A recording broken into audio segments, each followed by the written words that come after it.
Hay tres. Muy buenas tardes, queridos compañeros de la clase de hoy. No recuerdo el nombre, por cierto, pero ya ustedes saben. Hoy vamos a conversar con la señorita Sachari Mateo, que es una experta en el área de neurociencia y el cerebro, y vamos a iniciar con una pregunta fundamental. ¿Quién es ella y cómo funciona nuestro cerebro?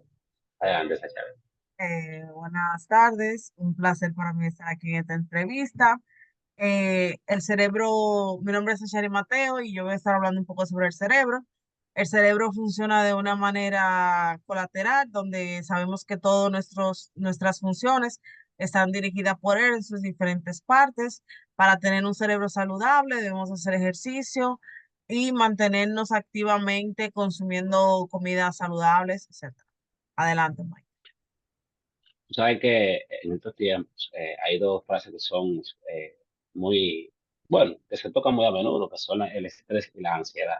A mí me gustaría que por favor hable sobre la diferencia de cada uno. Bueno, el estrés es lo que se produce cuando se libera el cortisol en el estómago. Entonces, la ansiedad es lo que se da cuando de un momento a otro, sin ninguna causa aparente, tú comienzas a sentir esa necesidad de salir corriendo, ese miedo intenso que se produce en nuestra parte del cerebro y se manifiesta de manera física, como por ejemplo dolor en el pecho, sudoración en las manos, una taquicardia muy fuerte, etcétera. Mientras que el estrés, cuando se acumula, puede explotar, provocando ataques de ansiedad y ataques de pánico en momentos que tú no le estabas esperando, ya sea manejando, en una clase, camino a la universidad, camino al trabajo, etcétera. Pero lo importante es que uno es cuando se libera el cortisol, que ese es el estrés, y la ansiedad es cuando se produce sin una causa aparente un mensaje de nuestro cerebro de que se encuentra en peligro o él considera que se encuentra en peligro y te está haciendo saber a ti de que tiene algo le está provocando esa sensación de miedo y necesita salir corriendo. Excelente, excelente. Otro concepto, Sachari, que no es adecuado en otros temas es el concepto de desaprender para aprender. Entonces, ahí mismo surge la pregunta, ¿cómo el cerebro se adapta para aprender las cosas? Mira, una de las maneras en la que el cerebro se adapta prácticamente es a través de la neuroplasticidad. La neuroplasticidad es la capacidad de adaptación que tiene el cerebro. Antes se pensaba que el cerebro era simplemente un órgano que seguía siendo igual para siempre, que las neuronas no se regeneraban y todo esto, mientras que en los años 80 el médico Ramón y Cajal demostró que no, que las neuronas sí se regeneran en un proceso más lento que las células normales, pero sí se regeneran y tienen la capacidad de moldear el cerebro. Por ejemplo, cuando aprendemos un nuevo idioma, se crean nuevas ramificaciones en las diferentes áreas del cerebro, como por ejemplo el lóbulo frontal, que es donde está la capacidad de aprender de nosotros, y etcétera.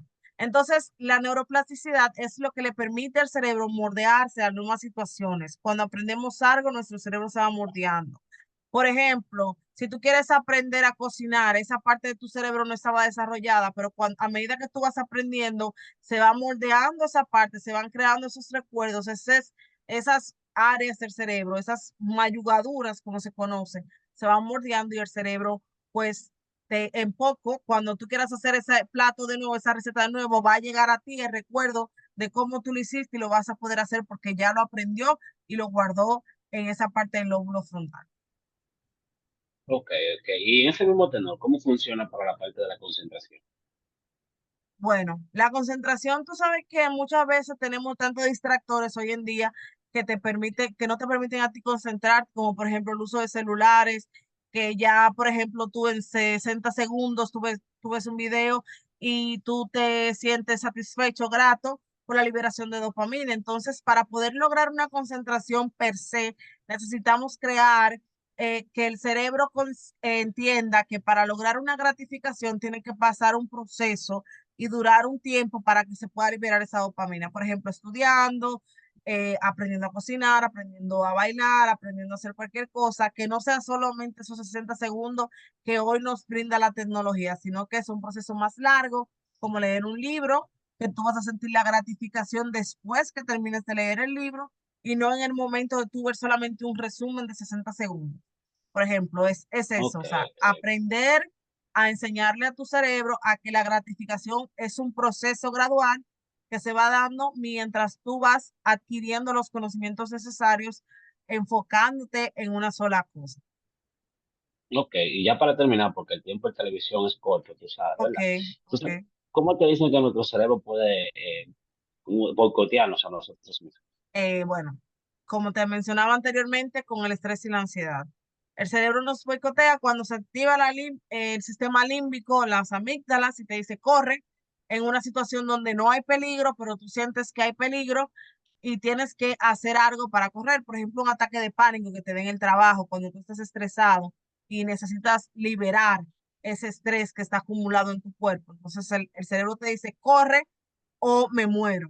Entonces corre o morir y tú tienes un ataque de ansiedad, un ataque de pánico, y es eso. O sea, el cerebro te boicotea cuando de manera inconsciente tú vas guardando cosas en él y alimentando ese miedo que tú tienes a diferentes situaciones, y cuando llegan a esas situaciones, el cerebro considera que está en peligro y te hace correr.